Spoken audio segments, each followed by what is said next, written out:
کہ اگر اخبار کی کسی بھی نیوز ان دونوں نیوز پیپرز میں سے جس نیوز پیپر کی پولیٹیکل آئیڈیالوجی رائٹ ونگ کی بجائے لیفٹسٹ ہے, لبرل ہے, اس کی جو ریپرزنٹیشن ہے اس کے اندر اسلام اور مسلمز کی, وہ پاسبل ہے کہ پازیٹیو ہو. سو یہ دو ویریبلز ہیں. اب ان دو ویریبلز کا جو ریلیشن شپ شو ہو رہا ہے, جس اسٹیٹمنٹ کے اندر یہ ریلیشن شپ شو ہو رہا ہے, اس کو ہم ہائپوتھیسس بولتے ہیں.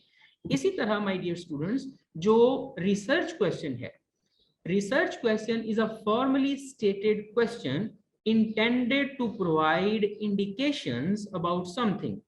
اب اس کو ذرا سمجھنے کی ضرورت ہے کہ ریسرچ کویسچن جو ہے وہ انڈیکیٹ کرتا ہے کہ پاسبلی آپ کا جو آؤٹ کم ہے, کسی بھی جو ہائپوتھیسس ہے, وہ اس کے حوالے سے کویسچن ریز کرتا ہے کہ یہ ایسا ہو سکتا ہے, یہ ایسا ہو سکتا ہے.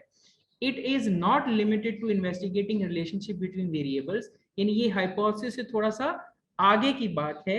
ہائپوتھیسس میں ہم صرف ریلیشن شپ کی بات کر رہے ہوتے ہیں, جبکہ ریسرچ کویسچن میں ہم ان ریلیشن شپ کو بھی کویسچن کرتے ہیں اور اس کے حوالے سے جو اور ایسپیکٹ ہو سکتے ہیں ان پہ بھی ہم کویسچن ریز کرتے ہیں.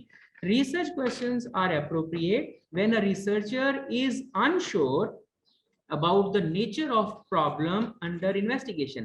اب یہ نقطہ ایک امپورٹنٹ ہے. دیکھیں, جب آپ کو آپ کی ریسرچ پروسیس کے اندر جو ویریبلز ہیں ان کا پتہ ہے اور ان کے جو ایکسپیکٹڈ ریلیشن شپ ہے اس کے بارے میں اگر آپ کو اندازہ ہے تو آپ ایک اسٹیٹمنٹ جنریٹ کر دیتے ہیں. اور اگر آپ کو ان کے بارے میں نہیں پتا کہ ویریبلز جو ہیں ان کا آپس میں کیا ریلیشن شپ ہو سکتا ہے یا کس قسم کا ریلیشن شپ نکل سکتا ہے, تو پھر آپ ہائپوتھیسس کی بجائے ریسرچ کویسچن جو ہے وہ جنریٹ کرتے ہیں. مثال کے طور پہ جیسے آپ کو پولیٹیکل آئیڈیالوجی کے حوالے سے تو اندازہ ہے, لٹریچر سے آپ کو سپورٹ مل جاتی ہے کہ رائٹ ونگ نیوز پیپر جو ہیں ویسٹ کے اندر وہ اسلام اور مسلمس کے حوالے سے نیگیٹو ڈسکورس جنریٹ کرتے ہیں. اب اگر آپ کوئی ایسا نیوز پیپر دیکھ رہے ہیں یا کوئی ایسا میڈیا اسٹڈی کر رہے ہیں جس کی پولیٹیکل آئیڈیالوجی آپ کے سامنے نہیں ہے, آپ کو پولیٹیکل آئیڈیالوجی کا نہیں پتا, تو اس کے بارے میں اب آپ وائلڈ گیس نہیں کر سکتے, کیونکہ ہائپوتھیسس جو ہے وہ وائلڈ گیس نہیں ہوتا, وہ ایجوکیٹڈ گیس ہوتا ہے.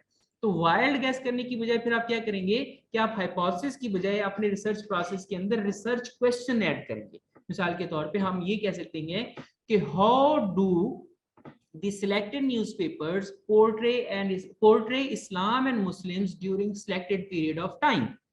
Now, instead of raising and developing a hypothesis, you have asked a question کہ آپ یہ جاننا چاہتے ہیں کہ آپ کا جو پرٹیکولر ٹائم فریم ہے جو ہم پہلے سے طے کر چکے ہوئے ہیں ٹاپک کو نیرو ڈاؤن کرتے ہوئے, اس پرٹیکولر ٹائم فریم کے دوران یہ والی جو ہمارے سلیکٹڈ نیوز پیپرز ہیں اسلام اور مسلم کے حوالے سے کیسا کانٹینٹ پروڈیوس کر رہے ہیں.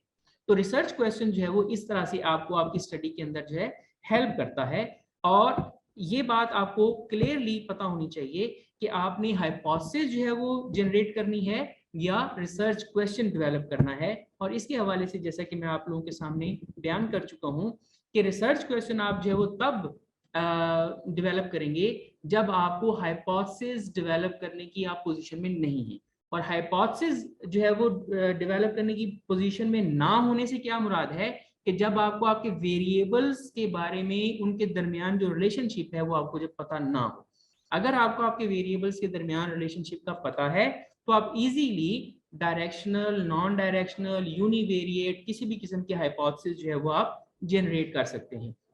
اب ایک لاسٹ ایگزامپل کہ مثال کے طور پہ اگر آپ ڈومینک اینڈ ویمر کی جو کتاب ہے میس میڈیا ریسرچ جس کو ہم کنسلٹ کر رہے ہیں, اس کے اگر آپ پیج نمبر جو جہاں پہ میس کمیونیکیشن کے حوالے سے ریسرچ پروسیس کے حوالے سے ڈیٹا ہے وہاں پہ اگر آپ جائیں تو مثال کے طور پہ یہ سیکنڈ نمبر کویسچن ہے, does television lead to distortions of reality for children. اب یہ ایک ریسرچ کویسچن ہے. اب دیکھیں اس کے اندر اس کو یہ نہیں پتا کہ مطلب کون سی چیز کس چیز کو افیکٹ کر رہی ہے. ٹیلی ویژن کے اندر تو مختلف قسم کا کانٹینٹ موجود ہے نا, اور بچوں کی مختلف قسم کی جو بلیفز ہیں وہ موجود ہیں. نو بڈی نوز کہ کون سا بلیف کس کو افیکٹ کر رہا ہے, تو اس لیے اس نے ریسرچ کویسچن کو جنریٹ کر دیا ہے. I hope guys you have learned something about hypothesis and research question. If you have any question, you can raise this question and I will be responding that. Thank you very much.